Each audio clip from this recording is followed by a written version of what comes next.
Well, the topic was ancestors, and ancestors could mean both your extended family, people from the past, but also like your present and immediate family. So it was like very kind of a um, broad approach to ancestry and lineage. Um, Mhm. and I can start with a little bit about my family. I'll say that my family is very diverse. And I do have a lot of reserves of love for my family. Um, but honestly, in my journey, they have frequently been a little bit of a roadblock to like true authenticity and my true healing. And so that's something that is like a bit taboo, I know, to like bring up like, oh, you're maybe like your family isn't your support system, Mhm. because they're not. They're more just like side, even though I love them, they're more like sidelined a little bit in my life right now as I've been learning to recondition myself. Mhm. And I'm mostly seeking support through found family. Um, Mhm. so that's just a little intro. Yeah. And then I also made a list about what I observe. This is from my generational viewpoint. Um, and it encompasses both my immediate family, but also things I've noticed in my extended family. I didn't know very many of my ancestors, but I like just observing like extended family at like family reunions and things like that. These are things that come up and things that I've noticed. So traits I've observed and things I've both witnessed and been a victim to in regards to like family. So the first one is dogmatic perfectionism.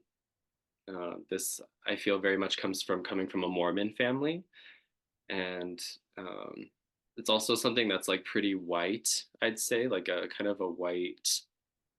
Um, I don't know. I don't know if it's a white trait, but it's something that's like very like white cultural maybe. Mhm. Um, and there was also emotional shaming, um, tyranny, and moral high grounds. uh, con- some conservative leaning, um, magical thinking, which could also go with the conservative thinking, and some like religiosity, like some religiousness to my family, compulsive productivity slash an inability to rest, dishonesty, lack of repair, gaslighting, the presence of archetypal family roles, such as the golden child and the scapegoat. Um, the scapegoat is like kind of the person that's like the bad egg or Mhm. the ugly duckling. People pleasing. I've noticed internalized racism, self hatred, a lot of anxiety running in my family.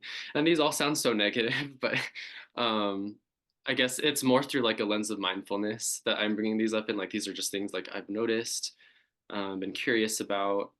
Um, on the positive side of my family, there's a lot of sensitivity that I've noticed. Um, um, and a lot of like joking around, humor and sarcasm, financial success as well. I know, which privilege is part of that, but it also goes hand in hand with being like hardworking, having a good work ethic. And I know that my ancestors were also people that sacrificed a lot for for like their kids and things like that. So all of that is a braid of familial experience from me. Mhm. Mhm. Yeah, I feel like I can relate to a lot of those things. I feel like I had a really when I look at my life and my childhood in the grand scope, it was an overall positive experience. I had all of the basic necessities, two parents that cared for my brother and I deeply, and extended family, and they were actively involved in our lives. Like there were so many great positive things, and I do see that. Um, And as you know, for me, I guess where I guess our families differ a little is, I grew up heavy in Mexican culture, at least especially on my mom's side. My come from a Mexican immigrant family, so Spanish and English in the house, and that definitely played a big role into what my familial relations would be like as I started to grow up. Um, I definitely it's you don't often hear about Mexican immigrants or just Mexican people. You don't really hear that and conservatism together these days very much, but so much of Mexican culture is deeply rooted in conservatism. And I experienced that quite a bit growing up. I knew very early on that I was different, that my family saw me as different in the ways that they spoke about me. There were attributes about me from a young age that were feminine, things. My interests were just leaned differently. I felt more comfortable with the women in my family versus the men. Oh, sorry.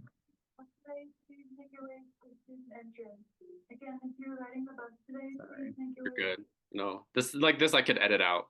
Yeah. Perfect. um, and so yeah, there was a lot of I was made very well aware from the beginning by the people that I loved and trusted the most in my life. And even to this day, people that they're still like my number ones. I think of my grandparents, my aunts, my uncles, my cousins. Like these are people that know me better than anyone in the world. But I see now as a young adult how much pain they caused me and how much I carry, how much of that past I carry with me now, and I'll always carry, you know. Um, and on the other side of things, I my parents were divorced, and so I also lived with my father half the time, and it was very different. There, we were going to a conservative evangelical church, which from a young age, I must have been in like second, third grade when we started going there. And for whatever reason, that became very captivating to me and to my brother, and we leaned heavily into evangelical Christian culture and ideology. So much so that I feel like we tried to like push off our mom's side of the family and culture. Like I would like I stopped speaking Spanish for a while. Would like kind of be embarrassed around like some of my mom's side of the family. Like I tried to suppress that part of myself because I wanted to fit in more with this very Americanized religion. Yeah. Um, or faith system. Some might call it a cult, whatever you want to call it. I just wanted to fit in with that. I found that captivating so much so that I suppressed another big part of my life. And that came with even more confusion and difficult times that we can get into. But yeah, I guess that's as far as like my family goes. I would say that's sort of what those are the relations that have created me today. Yeah.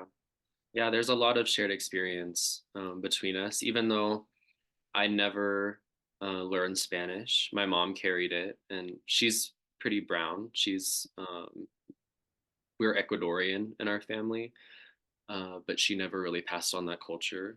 She was pretty assimilated into Mormonism by the time she had her kids, and Yeah, I think that that's a common story, isn't it? In like the immigrant experience, it is that story of assimilation yeah, and that legacy of colonization, how it separates or it like undiversifies a family to kind of like put it all into like one cookie cutter mold. Yeah. And when religion is part of that, like those molds are can be even more rigid. And Hmm. um, yeah, I think there is a lot of shared experience there. As far as like queerness, Hmm. I you brought up that your family, like your aunts and uncles, what would you say was the message that you connected really well with women, and I relate to that a lot in my story. Um, could do you feel like you can name like actually what was it that was like, because even from like the women, probably like we receive messages from just the people, Hmm. we receive messages of rejection. Or for me, I can impart, like for me, I feel like even though like people accepted me and they said they loved me, there was still something like they couldn't fully see me. And Hmm. it's still in their mind, like their vision of what a gay man was like still kind of like they were the comic relief, or Hmm. like they loved shopping. Like I Hmm. feel like I was sort of being stereotyped Hmm. over actually being seen, Hmm. um, which was different than like actually like being seen and really being in authentic connection with like the people, the Mormon people in my life. Hmm. Um, so it was almost like they of course hadn't unpacked all that I had about being gay because had never been gay. Sure. So they weren't really conscious of the ways that like certain stereotypes about having certain stereotypes about me is actually like hurting me Hmm. in a way. So I'm curious, like, what if you could name like what hurt in your. Yeah. You know, it's hard. It's interesting because the I speak so much from the point of view of my experience with my mom's side of the family because that's the side of the family I was so much more close with. I had a whole, my dad's whole family. Like I know these people. Some of them I do love very much, but like honestly, all of my experiences with them were overwhelmingly positive because we just didn't quite see them as much. It was sort of like that, they might have had thoughts about us and they just never said anything because they were just we didn't see them enough for them to be mean. It was always just like very nice, very surface level, I guess is what I'm trying to say. Um, but with the family that I was so close with, and I'm thinking my immediate family, the family that was in my house, but also I'm thinking of my grandparents' house and those aunts, those uncles, those cousins. Um, I guess what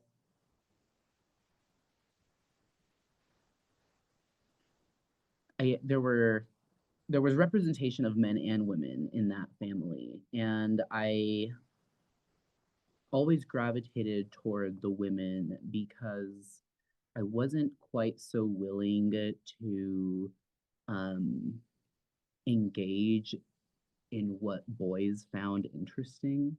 And this is going to sound a little like egotistical, but it's how I felt. Like I saw boys as intellectually inferior. I just didn't. I didn't find them funny. I didn't want to in like play rowdy that way. I didn't want to get dirty. I didn't see the point of it. The things that they found funny were not funny to me. We couldn't have conversations that were like engaging, even from a young age. And so yeah, I connected well with my aunts. I enjoyed the complexity that was being a woman, that was getting ready, and the things that they would talk about, and cooking, and um, and the conversations were like rich and meaningful. Like I can remember hearing my mom and and my aunts, and you know, our family was so close this way. Like it's interesting. Like we always had, it wasn't just the people that lived in our house that were in our house. Like there was someone else, some cousin, some aunt, some grandma was like always there, or we were there.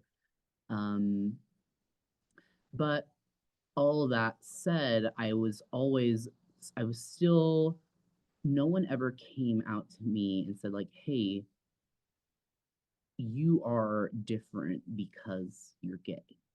And we know this.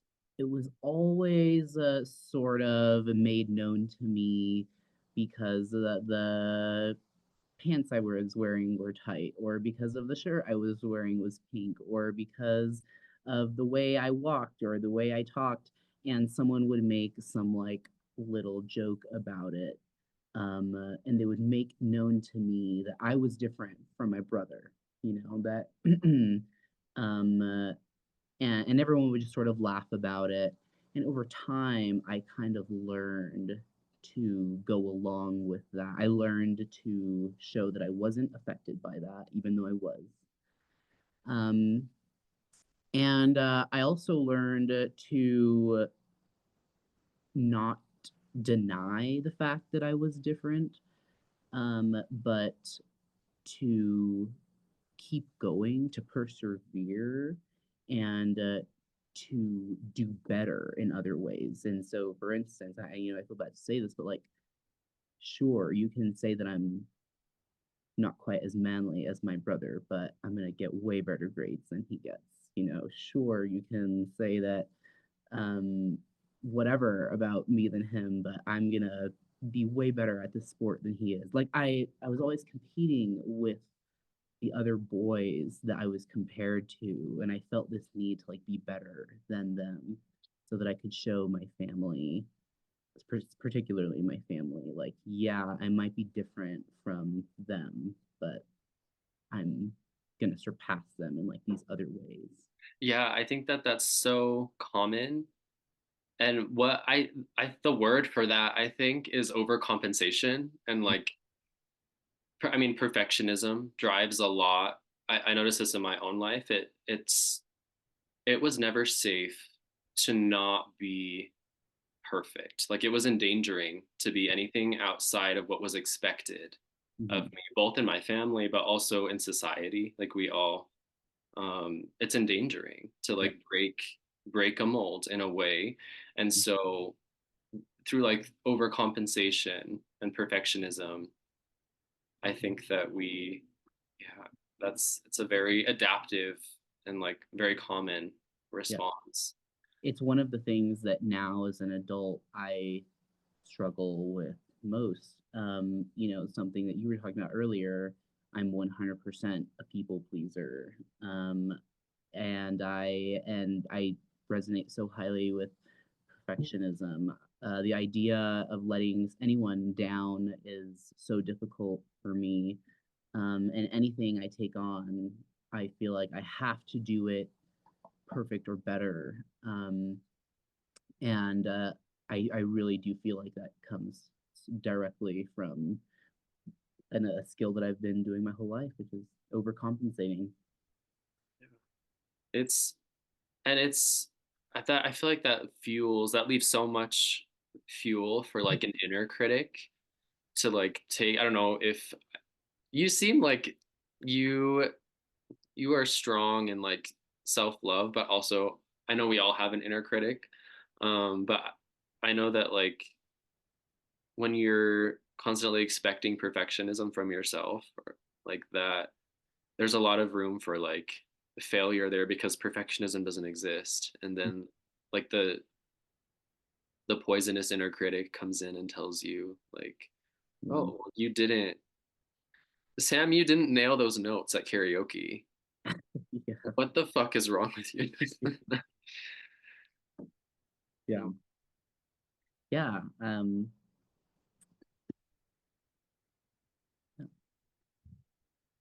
Yeah. So these adaptive protectors, being a straight A student, overcompensating, being perfect. I think that they're just that. They're defenses. They're completely adaptive, but they also block a lot of they block who we really are. Like they're blocks to authenticity, to authentic relating. Um, how long have you been with your partner? Uh, 6.5 years. 6.5 years. Okay. Yeah. And how has that relationship been? And You know, it's like honestly like all relationships and not like all relationships at the same time. It's so wonderful and um I fully believe he's the person I'll be with forever. Um but not to say that we haven't had our fair share of downs that all relationships have. Um but I'm really lucky I found a really great guy. I'm glad you guys are a cute couple. Thank you. I'm curious. We spoke a little bit about this already. We haven't actually addressed like the word heterosexism, like how we both gravitated more towards women and women's stories growing up. Mhm. Um, and of course, we wanted to be like as cunty and badass as the women because they were just better than men. And Yeah. like, and that's kind of true. Yeah. Um, but I notice a younger me absorbed so much of that heterosexism and like almost saw myself as a woman, like my psychology, even though I never like thought I was trans, but I saw my psychology as like a woman's. And Mhm. so for that reason, I brought a lot of like heteronormative ideas about a relationship Mhm. into the dating world. And Mhm. I was like, I'm a strict bottom and I need a top. And Mhm. like it was like very like I guess perpetuating a heterosexual image of a relationship when there was it wasn't really valid Mhm. or applicable Mhm. even. And I've learned this so much as I've gotten older, and I've even like extended um been more curious about roles too, and like ventured into versatility and like more balance and reciprocal um Yeah. flow in relationship. Mhm. I'm curious what your thoughts are on that, on things like top and bottom in the community. And Yeah, what a good, that's something that I don't feel like is not I feel like we talk about tops and bottoms a whole lot. I feel like what you were talking about, how your psychology was more that of a woman, that's something that I feel like a lot of gay men, even now, still sort of like, we don't wanna talk about that anymore, or at yeah, least because and it maybe it's just because it's so like versatility is so celebrated now, and that's awesome. That's so great. But I totally see what you're saying. Like I'm a strict bottom. I need a top kind of guy. Um, because I've definitely taken my own ideas of, what the heteronormative relationship looks like and taken that into my own um I guess expectations of what dating should be like, of what a relationship would be like. And in some ways, I have to wonder if like we'll never get away from that. Like if we're always gonna have some level of like heteronormative idea. There's always gonna be some heteronormative ideal in our mind that is a sort of background bias into everything we do. That we're always gonna view the world through that lens in some way. I yeah. think I think to some level there might always be that, especially so as long as we are taking in, mass media the way we do, like I think that's always going to exist. And there's always like fundamentally I know this, and I notice this as Uh-huh. someone who's like a deep feeler, a very sensitive person. Hmm. Like I want so much justice in the Hmm. world, but Yeah. the realm of sex itself is not a realm that's inherently democratic in Hmm. any way. Like there's a certain level of power, and I'm noticing with the performance of masculinity, Hmm. um, like my whole experience of like status and hierarchy changed when I grew a beard and when I grew some muscles. Hmm. I used to be like much softer, Hmm. my appearance, and just noticing like how it gave me more power when I like decided to present and perform more masculinely.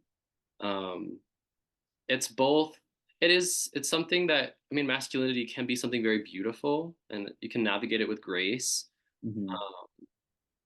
But it also makes me angry. It makes me angry to like see, to actually feel the ways that like I'm now being like more sexually objectified Hmm. and more like um yeah, just like these reconcilings with power and sex. Like these are real challenges, and it's we don't talk about them enough. And it's Yeah, how, like that's the ultimate question, is like how do we navigate this? How do we connect with each other? How do we like see each other as more than yeah. how do we stop elevating straight men Hmm. and like glorifying them? And yeah. This is, you asked me like, we're talking about how what was most presently on your mind at the beginning, and I feel like this is one of those things that has been on my mind day in and day out at times for the past couple of years, is realizing that like, no, I'm not a woman. I don't want to be one. I often feel like one in a lot of ways. There are so many things about me that it's not even just that I'm feminine, it's just that I think about these things the way I have observed women do. I If I'm walking down a hall where I feel somewhat intimidated by the people that are in this hall with me. I might carry myself with a level of like confident femininity, the way I see my mom do, or the way I've seen other women do. That's where I naturally divert to. And that is me, though. Like, it may be something I've observed, but like, that's what feels right to me. That's who I am. It's where you're most empowered. Yeah. It's like, yeah, you had that. I remember like I love Star Wars: The Clone Wars. I'm a big Uh-huh. Star Wars person, and like Ahsoka Tano, the badass apprentice of Anakin Skywalker, like she's so fucking cunty and badass, and like I I grew up like she raised me, and Yeah. just like being, people have told me too, like you're kind of like what I seek in women. Yeah. Like um like I guess I'm like a masculine woman at my Yeah. core. But it's like I don't know, just the energies that Yeah. most empower us, and Mhm. like the people that we love, the people that like showed us our values and were a mirror for ourselves when we Yeah. were younger as children. Like that's our authentic selves, and like Yeah.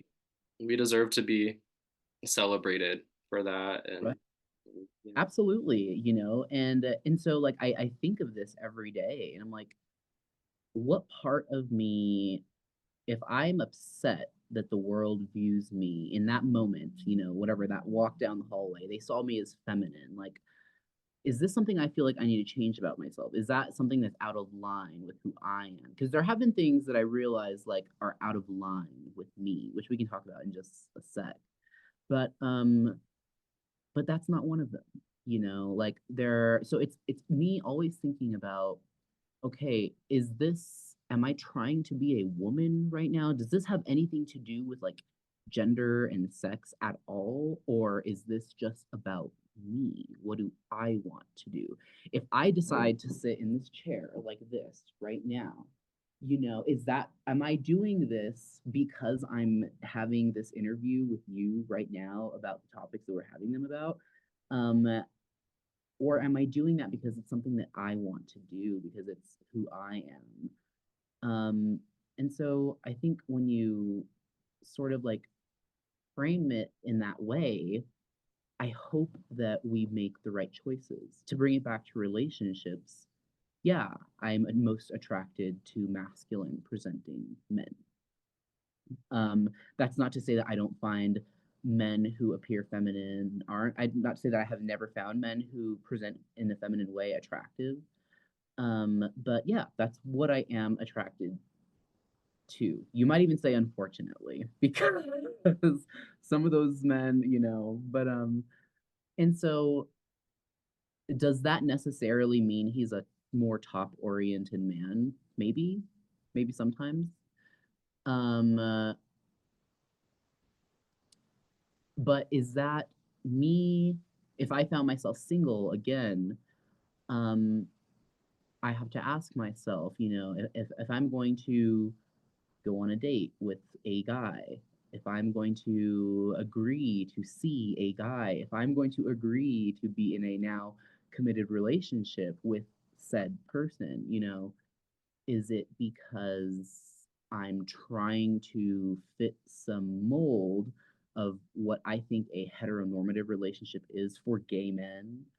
Or am I doing this because I truly care about this person? And that's a hard thing to do. Like, how do we not go into any relationship with some sort of bias about what we think is attractive?